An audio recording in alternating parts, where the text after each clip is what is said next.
Cake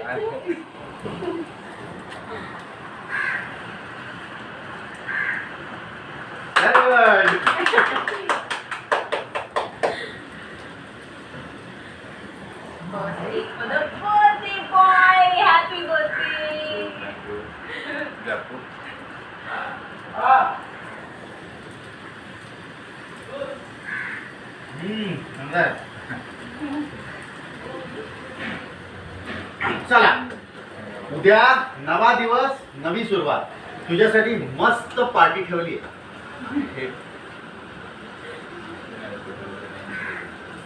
करत नाही असं म्हणू नकोस. हा गेल्या काही वर्षात